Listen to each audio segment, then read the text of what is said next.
Halo pemirsa Kitab Mawas Diri. Untuk video kali ini saya akan menyampaikan satu cerita sejarah yang mesti tidak kalah menarik untuk diulas dan dibahas secara lugas.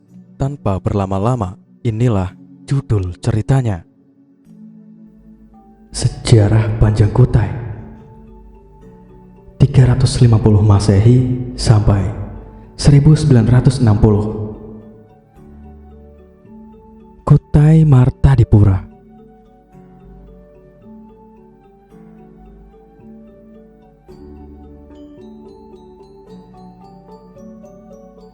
Kerajaan Kutai yang pertama adalah Kutai Martadipura. Kerajaan bercorak Hindu di Nusantara yang memiliki bukti sejarah tertua. Berdiri sekitar abad keempat. Kerajaan ini terletak di Muara Kaman, Kalimantan Timur, tepatnya di hulu Sungai Mahakam. Nama Kutai diberikan oleh para ahli mengambil dari nama ditemukannya prasasti yang menunjukkan eksistensi kerajaan tersebut. Tidak ada prasasti yang secara jelas menyebutkan nama kerajaan ini, dan memang sangat sedikit informasi yang dapat diperoleh.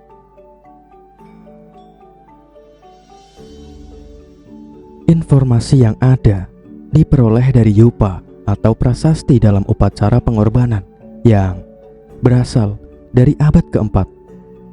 Ada 7 buah yupa yang menjadi sumber utama bagi para ahli dalam menginterpretasikan sejarah kerajaan Kutai. Yupa adalah tugu batu yang berfungsi sebagai tugu peringatan yang dibuat oleh para Brahman atas kedermawanan Raja Mulawarman. Kurban dalam agama Hindu, sapi tidak disembelih seperti kurban yang dilakukan umat Islam. Dari salah satu yupa tersebut diketahui bahwa raja yang memerintah kerajaan Kutai saat itu adalah Mulawarman. Namanya dicatat dalam yupa karena kedermawanannya menyedekahkan 20.000 ekor sapi kepada kaum Brahmana. Terdapat 21 maharaja yang memerintah Kutai Martadipura. 3 di antaranya sangat terkenal, yaitu Kudungga, Asmawarman, dan Mulawarman. Kudungga merupakan raja awal pendiri kerajaan Kutai Martadipura dengan gelar Maharaja Kudungga Anomerta Dewa Warman, yang memerintah sekitar tahun 350 Masehi atau abad keempat Masehi. Pada awalnya, Kutai Martadipura yang dipimpin oleh Kudungga belum berkedudukan sebagai raja, melainkan sebagai pemimpin komunitas atau kepala suku. Kutai Martadipura pada masa Kudungga belum mempunyai sistem pemerintahan yang teratur dan sistematis. Aswawarman adalah anak Raja Kudungga. Ia juga diketahui sebagai pendiri dinasti kerajaan Kutai, sehingga diberi gelar Wangsakerta yang artinya pembentuk keluarga. Aswawarman memiliki 3 orang putra, dan salah satunya adalah Mulawarman. Dari yupa diketahui bahwa pada masa pemerintahan Mulawarman, kerajaan Kutai mengalami masa keemasan. Wilayah kekuasaannya meliputi hampir seluruh wilayah Kalimantan Timur. Mulawarman adalah anak Aswawarman dan cucu Kudungga. Nama Mulawarman dan Aswawarman sangat kental dengan pengaruh bahasa Sanskerta. Bila dilihat dari cara penulisnya, Kudungga adalah pembesar dari kerajaan Champa, Kamboja yang datang ke Indonesia. Kudungga sendiri diduga belum menganut agama Hindu.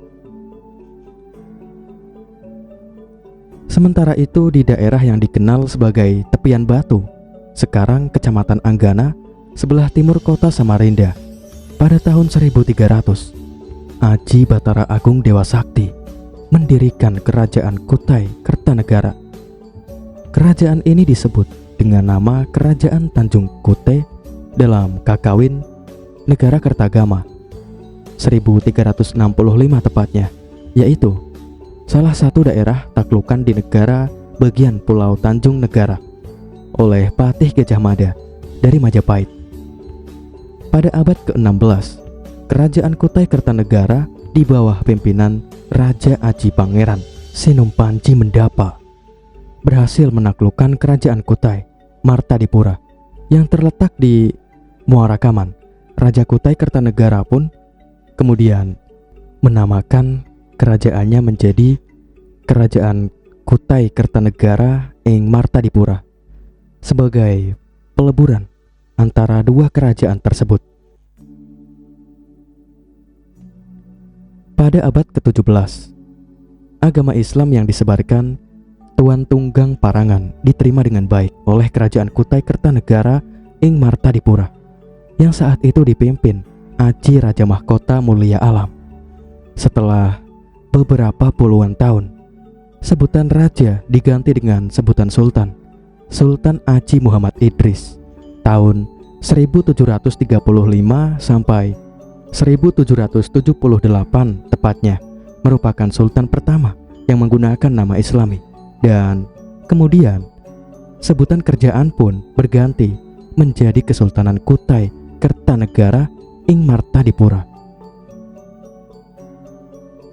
Sultan Aji Muhammad Idris yang merupakan menantu dari Sultan Wajo La Madukeleng berangkat ke tanah Wajo, Sulawesi Selatan untuk turut bertempur melawan VOC bersama rakyat Bugis. Pemerintahan Kesultanan Kutai Kertanegara untuk sementara dipegang oleh Dewan Perwalian. Pada tahun 1739 tepatnya, Sultan Aji Muhammad Idris gugur di medan laga.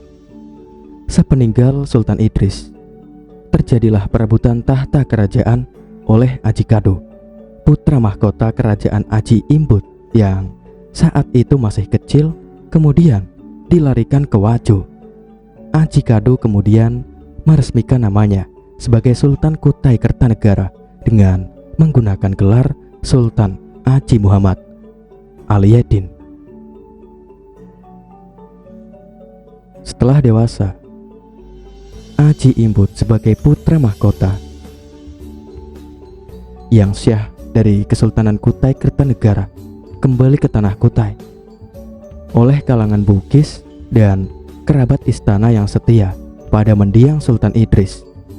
Aji Imbut dinobatkan sebagai Sultan Kutai Kertanegara dengan gelar Sultan Aji Muhammad Muslihuddin. Penobatan Sultan Muslihuddin dilaksanakan di Mangku Jenang.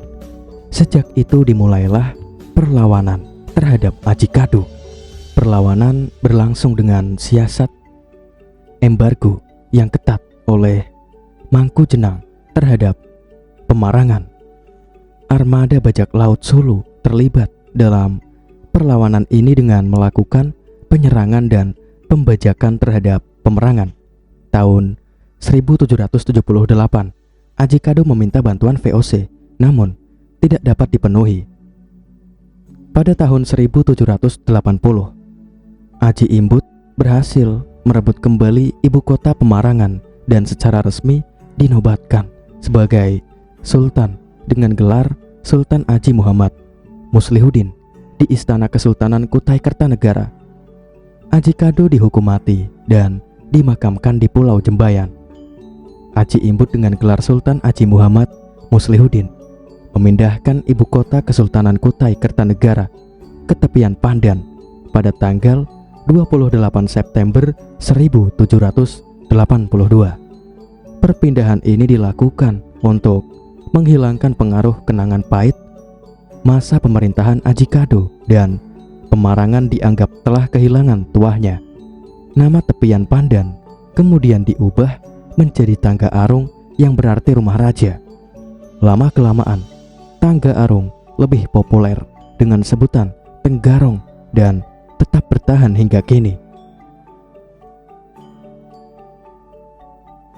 Pada tahun 1844 tepatnya, dua buah kapal dagang pemimpin James Erskine Murray asal Inggris memasuki perairan Tenggarong.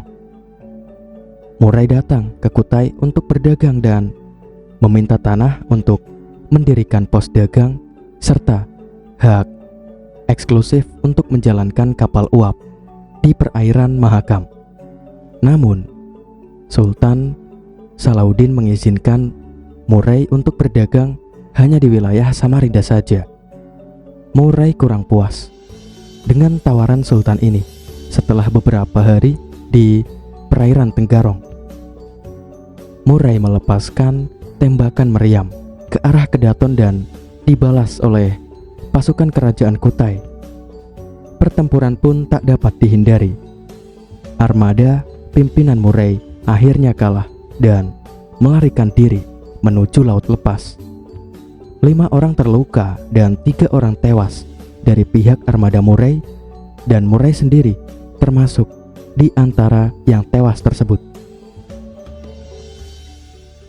Insiden pertempuran di Tenggarong sampai ke pihak Inggris. Sebenarnya, Inggris hendak melakukan serangan balasan terhadap Kutai. Namun, ditanggapi oleh pihak Belanda bahwa Kutai adalah salah satu bagian dari wilayah Hindia Belanda dan Belanda akan menyelesaikan permasalahan tersebut dengan caranya sendiri. Kemudian, Belanda mengirimkan armadanya di bawah komando Hoof dengan membuat persenjataan yang lengkap. Setibanya di Tenggarong, armada The Hoof menyerang Kedaton Sultan Kutai. Sultan Haji Muhammad Salahuddin diungsikan ke Kota Bangun. Panglima perang kerajaan Kutai, Awanglong yang bergelar Pangeran Senopati, bersama pasukannya dengan gagah berani bertempur melawan armada The Hoof untuk mempertahankan kehormatan kerajaan Kutai Kertanegara. Awanglong gugur dalam pertempuran yang kurang seimbang tersebut. Tahun 1888, pertambangan batu bara pertama di Kutai dibuka di Batu Panggal oleh insinyur tambang asal Belanda. Menten meletakkan dasar bagi eksploitasi minyak pertama di wilayah Kutai. Kemakmuran wilayah Kutai pun nampak semakin nyata sehingga membuat Kesultanan Kutai Kertanegara menjadi sangat terkenal pada masa itu. Royalti atas pengeksploitasian sumber daya di Kutai tepatnya diberikan kepada Sultan. Sejak awal abad ke-20, ekonomi Kutai berkembang dengan sangat pesat sebagai hasil pendirian perusahaan Borneo Sumatra Trade Co.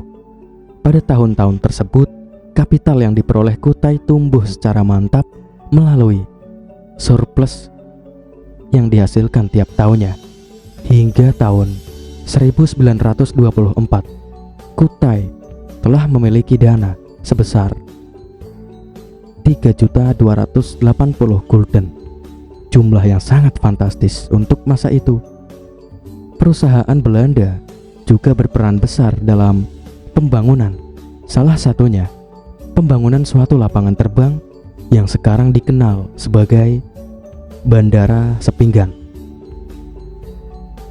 Saat bergabung dengan RI, waktu Indonesia merdeka pada tahun 1945, 2 tahun kemudian, Kesultanan Kutai Kertanegara dengan status daerah Swapraja masuk ke dalam Federasi Kalimantan Timur.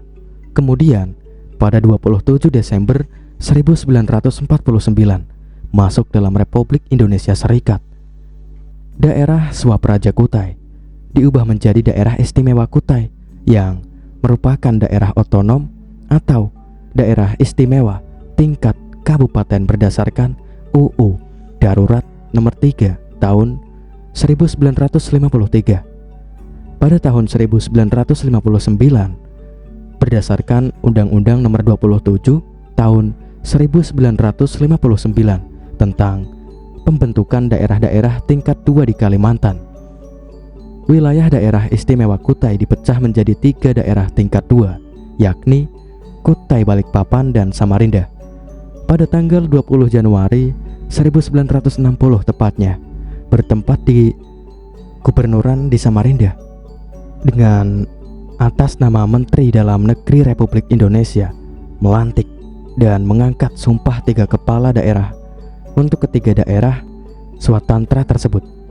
Sehari kemudian, pada tanggal 21 Januari 1960, bertempat di Balairung Kedaton Putih, Tenggarong, diadakan sidang khusus DPRD Daerah Istimewa Kutai. Inti dari acara ini adalah serah terima pemerintahan dari Kepala-Kepala Daerah Istimewa Kutai, Sultan Aji Muhammad Parikesit, kepada Aji Raden Patmo sebagai Bupati Kepala Daerah tingkat 2 Kutai, Kapten Sujono, Wali Kota Samarinda, dan Said Muhammad, Wali Kota Balikpapan. Pemerintahan Kesultanan Kutai Kertanegara di bawah Sultan Aji Muhammad Parikesit berakhir, dan dia pun hidup menjadi rakyat biasa. Pemirsa budiman, itulah tadi sejarah singkat Kerajaan Kutai.